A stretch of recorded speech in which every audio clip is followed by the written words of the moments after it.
Good day everyone! My name is Karin Perlenisa from grade 5 Diligence. Today we will be making a compost. Compost is a mixture of decaying organic matter that can be used as fertilizer.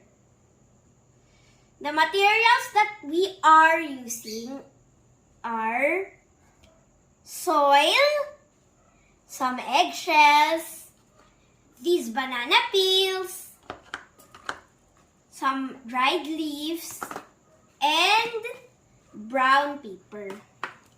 We will also be using water to spray it later. And this, we have to make sure that our container has holes so that the air will circulate. Let's now get started. First, we will add our soil. We also have to make sure that it will be layer by layer. So, I'm going to be adding these eggshells next.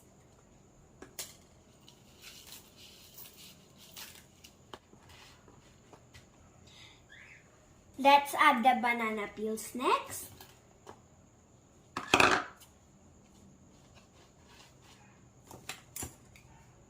Now let's add our water. Then some soil. Not too much. Now let's add our leaves.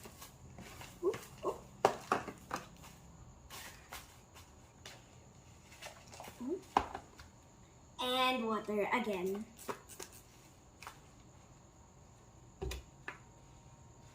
Last but not least, we need to add our brown paper.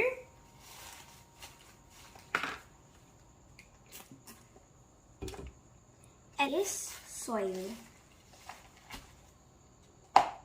Now, we will need to mix all of these.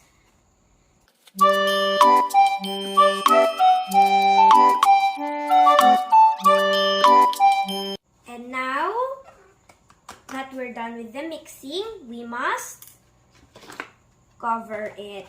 Oops.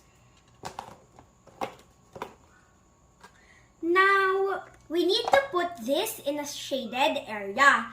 And we also need to wait 1 to 2 weeks for it to decompose. Hi everyone! After 2 weeks, I am back and our compost is ready. And now I'm gonna be doing our planting activity, and I am gonna plant garlic. Let's now start. Let's add our compost in our organic soil. There, we also have some extra soil there so that we can use it later. Okay, let's add more of our compost. Okay, now we are going to be adding our extra soil. And then now, let's add a little bit more of compost so that nothing is wasted. There, and our soil. Now let's mix it. We're gonna be mixing it like that. Make sure it's mixed well, okay? Now I am going to plant our garlic. You have to make sure that this is on top.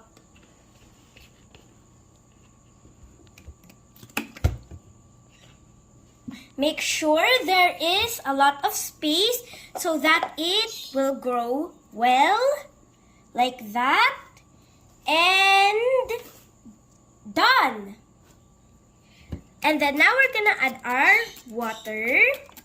Make sure it gets good amount of water. Okay. So, did you know that garlic is rich in vitamin B6 and in vitamin C?